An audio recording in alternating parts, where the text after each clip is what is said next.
welcome back to my channel. I hope you're all doing well out there. And today we're going to head back to the 80s for an action horror hybrid movie. But before we do it, do me a favor, like, comment, and subscribe. Join me here. I greatly would appreciate that. Also, as always, a shameless plug for my TeePublic store. I'll leave a link in the description box below. And today, science created him, and now Chuck Norris must destroy him. Yes, we are talking about Silent Rage. Yes, Silent Rage came out April 2nd of 1982. It's rated R. It's an hour and 43 minutes long. Had a budget of $4.5 million, and upon release, it made $10.4 million. This was directed by Michael Miller. He directed a few things before this, and he'd go on to do a lot of TV movies and TV shows after this. In this film, we got Chuck Norris starring as Sheriff Dan Stevens. This was all shot in Texas, by the way. Ron Silver plays Dr. Tom Howman, and we also got Brian Libby, who, if you're a Frank Darabont fan, he was in every Frank Darabont movie. He was in Shawshank Redemption, The Mist, Majestic, all those, plus he was in Heat and a bunch of other movies, and he's in Eraser that we just talked about recently. A ton of movies. He was a stuntman, actor. He's since passed away, unfortunately, but he's in this film as he's our bad guy here, pretty much. And Stephen Furst of Animal House fame plays Deputy Charlie. He was in Animal House. He was in Up the Creek in 1984 with Tim Matheson, where he reunited with Tim Matheson. He was a bunch of other stuff. He is also, sadly, not with us anymore either. Ron Silver, Brian Libby, and Stephen Furst are all not with us any longer. Now, this film is, basically we're introduced to John Kirby, Brian Libby's character, right in the beginning of the film. He's living in this halfway house or this boarding house in this small Texas town. And he calls his doctor. He's freaking out. He's sweating. He's panicking. There's kids screaming and running around. The woman who owns the house is yelling at the kids. A lot of stuff going on. And he snaps. He goes out to the yard, grabs the axe, runs into the house, kills the woman. And Sheriff Dan Stevens shows up with Charlie in tow. And we get a knockdown, drag-out fight between Chuck Norris and Brian Libby's character. And they put him in cuffs. He breaks out. He seems to have almost superhuman strength. And finally, he's shot and killed. Dr. Tom Howman, played by Ron Silver, is his doctor. He was taking care of John Kirby at this institute that he works at. They do research there, genetic research. They've been doing a little bit of experimentation on him. And the other two doctors do more experimentation on John Kirby's body. His body heals up, comes back to life. And we pretty much got Chuck Norris versus Michael Myers. That's what this was called, a kind of reference to in the 80s when this came out, even to this day. Now, the director had different thoughts on that, and we'll get into that. And pretty much John Kirby starts killing people, especially Ron Silver's character, his wife. And so very much in the vein of a Halloween film. And there's definitely, you could tell through the way this film unfolds, it almost seems like they took plunk pieces right out of Halloween 1 and 2. And if you've never seen it and you watch this, you'll know what I mean when you watch this film, if you're familiar with Halloween 1 and 2. Then at the end, we get this one last knockout, drag-out fight by Chuck Norris and Brian Libby. Chuck Norris kicks Brian Libby's character into the well, this deep, dark well, and that's the end of the film. We figure that he has vanquished the killer, but we get one last stinger where John Kirby jumps out of the water on a freeze frame, and that's the end of Silent Rage. So, what to like about this film? This was Chuck Norris's first foray, only two that he ever did in his whole career, where it was kind of like an action horror hybrid. The other movie he did, which I haven't seen in forever, but I remember it being absolutely terrible, was Hellbound in 1994, where pretty much Chuck Norris is fighting Satan in that film. That was a very low budget film. I've seen it like 2 or 3 times back in the 90s. I remember it being very, very, very shitty, but I haven't seen it in forever. I think that one's streaming on Tubi, so if you're interested in that one, you can check it out. I might have to do a rewatch on that one and review it, but I remember it being pretty awful. But anyway, this was his first foray. He's done action movies up to this point, or kung fu movies, obviously with Bruce Lee and that, leading up to this one. And after this one, he would leave kind of the horror action hybrids behind, although it kind of touched on horror hybrid with Hero and the Terror later in the 80s. That was a canon movie that I actually liked that one a lot. Because after this, he'd go on to Missing in Action and Force Vengeance and stuff like that, and Lone Wolf McQuade, more action-heavy stuff.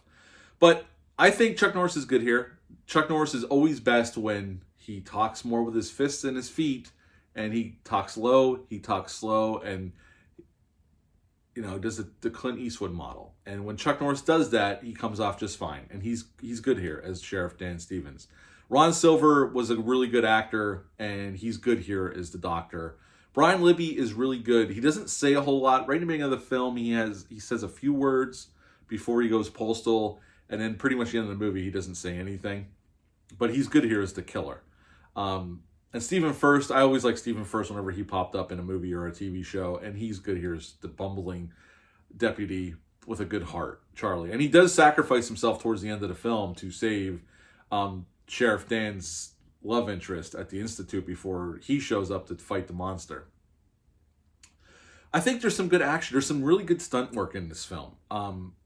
Not all the action works, but there's some good fight scenes here. There's a really good, well done fight scene in a biker bar where Sheriff Dan goes in and kicks all these bikers' asses. There's some really good stunt work and some good fight choreography going on. And Chuck Norris obviously was a very accomplished world champion fighter, so he could actually do this stuff for real, and they definitely pull off some really cool fights during the runtime of this film. The horror aspect works. I mean, there's some cool shots in this film, especially the opening scene where we see John Kirby kind of losing it. It's a hot day, the kids are screaming, this woman screaming at the kids, and he calls his doctor, tells him he's losing it, and then he just goes postal. It almost seems like the beginning of Halloween, where it's a one shot. It's handheld, it's not on a steady cam, but it's a handheld, and it follows John Kirby through the house, outside, the camera watches him from inside the house, looking out a window, watching him go get the axe, and then coming back in. It's almost like they try to pull off as a one take. It's actually a really well done sequence. I think it's very effective.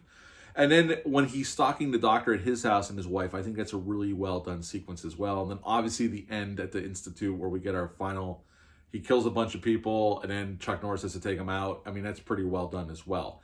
Not everything works here. There's some very odd musical choices, and then there's a lot of nudity, which I don't mind. But it actually wasn't really needed here. He has his love interest in that, but it's kind of weird. There's some weird musical choices, and they take a lot of time away from the main story. I think some of that stuff could have been cut down. This movie probably be cut down by 10 minutes to get more to the action horror stuff. But it's there. And again, there's some bizarre musical choices in this film. It doesn't fit the tone of the film.